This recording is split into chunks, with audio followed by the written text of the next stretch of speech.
근데 집 진짜 기억 안 나. 분위기가 좀 촌스럽네. 그러게.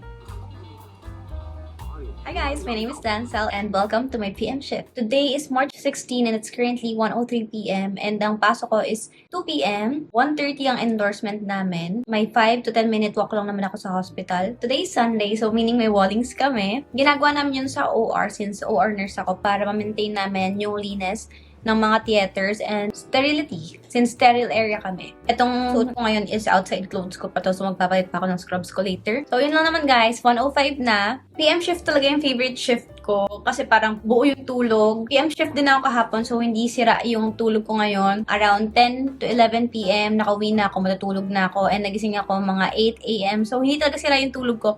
So that's why I love PM shift and nakakain ako, nakapagligpit pa ako dito sa room ko. Hindi ako nagmamadali, which is the best feeling for me. Medyo nagbabalat lang yung nose ko if mapapansin nyo dyan kasi may ginawa na akong something. And habang kumakain ako, tas nagpe-prepare ako, nanonood lang din ako ng Hometown Cha-Cha-Cha. Alam ko pandemic pa to, pero ngayon pa lang ako nakakasabay. And parang nagiging comfort series ko siya ngayon. Very chill lang nung series na to. And ewan ko, may part sa K-drama na kapag nanonood ka, parang gusto mong maging better yung buhay mo. Parang ganong feeling, very light lang. Basta, hindi ko ma-explain pero good feeling, good mood ako pag nanonood ako ng K-drama.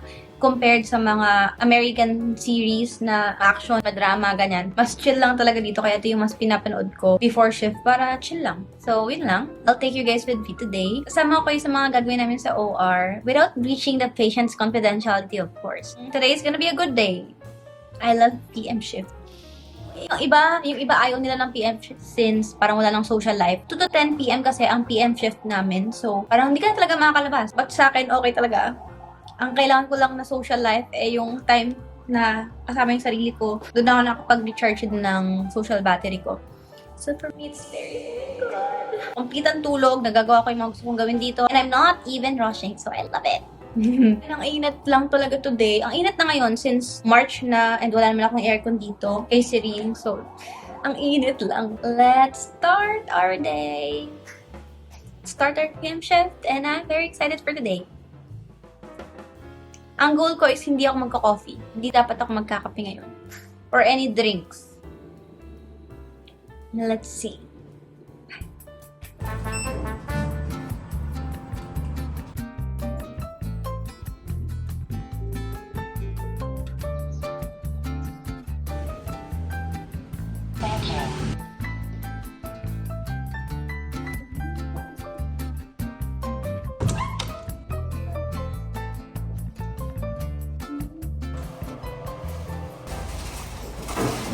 Kaya ko yun.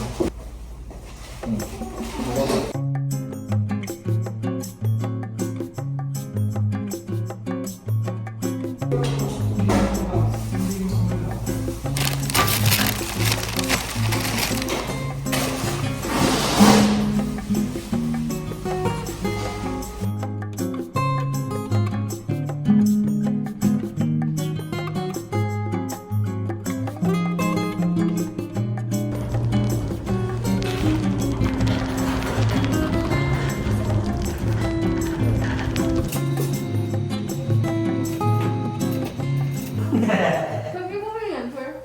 Yun sa amin. Pili pa nga ako. Nakita ko naman yun eh. Daga. Kala ko puso eh. Buti na lang hindi puso. Oo nga, baka nga daw kaibigan ko tapos sumama pa.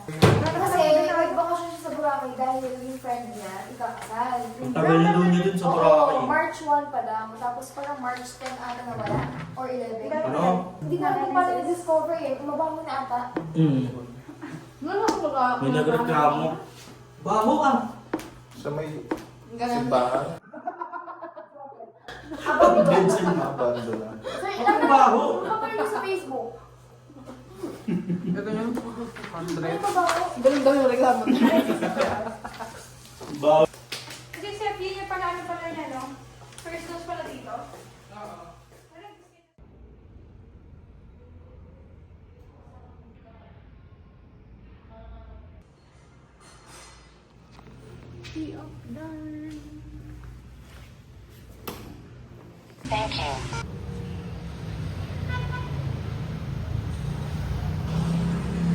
Hala, ang ganda. Grabe.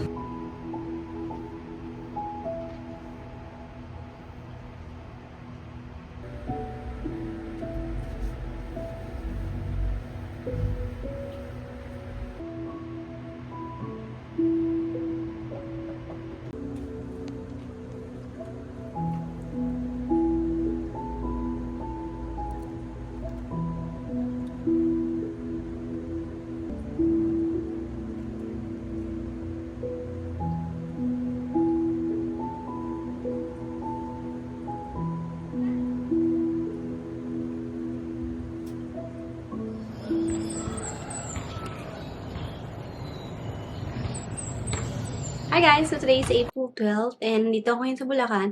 Kakatapos ko lang magsimba. Palaspas ngayon. Nagre-reflect ata yung ilaw sa salamin ko so kantuhin ko muna. So ini-edit ko na ngayon yung PM shift na video natin. Kaka-upload ko lang din pala guys kahapon ng night shift in my life ko. And napansin ko medyo bitin yung video since hindi na nga ako nakapag-outro sa mga video na yun. Kasi after ng shift, pagod na so wala na akong, hindi ko na ino-open pa yung camera ko. But, ngayon na ine-edit ko yung PM shift, my favorite shift, I feel like kailangan kong gumawa ng outro para lang makwento and ma-recap lang din yung mga nangyari sa araw na yon. So, I believe March 16 is So, March 16 yun guys. April 12 na ngayon. So, medyo malayo na rin talaga. But, ang nangyari nung araw na yun, after ko magpalit ng scrub suit ko, pagkapasok ko sa OR, nag-receive ako ng scrub agad. I forgot the procedure. Wait. Meron kasi akong listahan ng mga procedures na pinag-assistan ko, either scrub or CRQ ako. But, ano to? March 16. Tabso. After ko mag-scrub, nag-aftercare na kami. Doon ako nakapag-video. And you can see na we are a team sa operating room. So, nag-aftercare kami noon. But it is the scrub. Sa amin, responsibility ng scrub na mag-aftercare ng ginamit na theater. Sinabi ko, diba, Sunday, may wallings kami. After ko mag-scrub, after ko rin mag-aftercare, and after ko mag-send ng specimen sa laboratory, nagtanong na ako kung saan pa yung hindi na wallings kasi mag-wallings na ako. Pero tapos na nila. Kaya wala akong napakitang video na nag-wallings ako that day. Tapos na nila doon nung siguro habang nag-scrub ako. Then yun pala yung routine namin as scrub. Mag-scrub ka, mag-a-assist ka sa procedure, mag-aftercare ka, and mag-send ka ng specimen if ever may specimen yung procedure nyo. So, I'm just doing this video para sa mga students or mga aspiring na OR nurse para may idea lang kayo. Kasi during my time, wala akong mapag-searchan kung ano yung mga background or ano talaga yung ginagawa. So, I believe I'm not breaching any patient's confidentiality naman. And this is just for educational purposes. And if ever may mga seniors na makapanood nito, feel free to add more sa mga na-experience ko. Every institution, iba-iba naman. Ito yung practice namin sa hospital na pinagtrabahuhan ko. So yun, after nun, nagmerienda kami. Sa pagkakaalala ko, basta galing sa doctor yung pizza or yung food namin during that time. Yun din yung masasayang part sa OR guys kasi ang daming food. Around 7 p.m. siguro, past 6 p.m. Since ang shift ko nga is 2 p.m. to 10 p.m., nasa routine namin na kami yung magagawa ng pre-op visit. This pre-op visit, ang purpose niya is para ma-check mo yung chart ng patient na magkakaroon ng procedure maybe the next day para may idea or alam na rin ng mga next shift sa OR kung ano yung i-expect nila sa patient na yon. And it is also the time na mabibisita namin yung pasyente sa room nila. Kaya ginagawa siya during the PM shift. As long as gising si patient, may interview namin, makakausap namin, may inform namin kung ano yung may expect nila once na ibababa sila sa operating room. And for them to ease also their anxiety because nakaka-anxious din naman kapag ipapasok ka sa operating room. And that's the time na i-educate din namin sila na after procedure lang na if under anesthesia sila, meron pang tinatawag na recovery room before sila aakit sa room.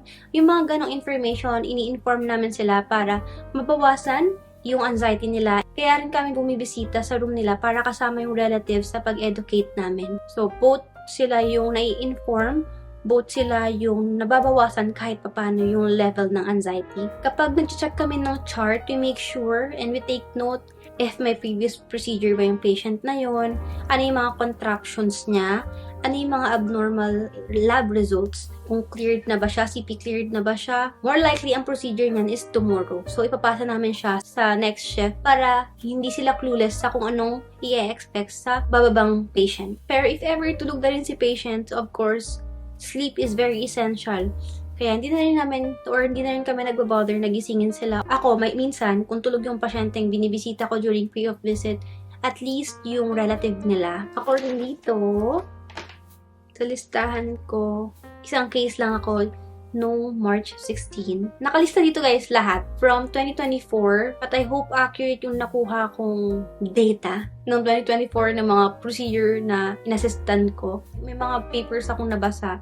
So, baka nabawasan. But yung for 2025 ko is complete. Ito nakalagay. Kasi scratch paper ito eh. Then, so also, signing off.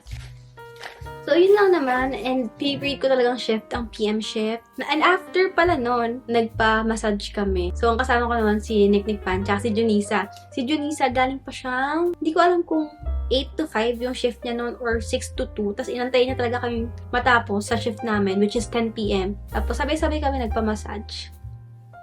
After noon, nakauwi kami around 12. And walking distance lang yon sa case room. Yun lang yung nangyari that day. And I'm so happy na meron akong something na nilook back. Alam niyo yun.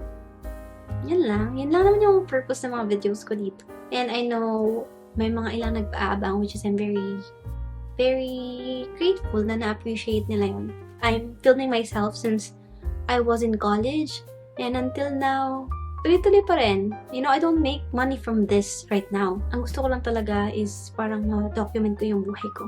Yun lang, magla-lunch na ako guys. It's currently 11:22. Barbecue yung ulam namin na favorite ko, so kakain na ako. So thank you so much guys for watching. If you reach until this end, then comment your favorite shift. Or kung student kayo, comment your favorite schedule or your favorite subject. Thank you so much guys for watching. Don't forget to subscribe, like this video, and comment down below. And I'll see you in my next one.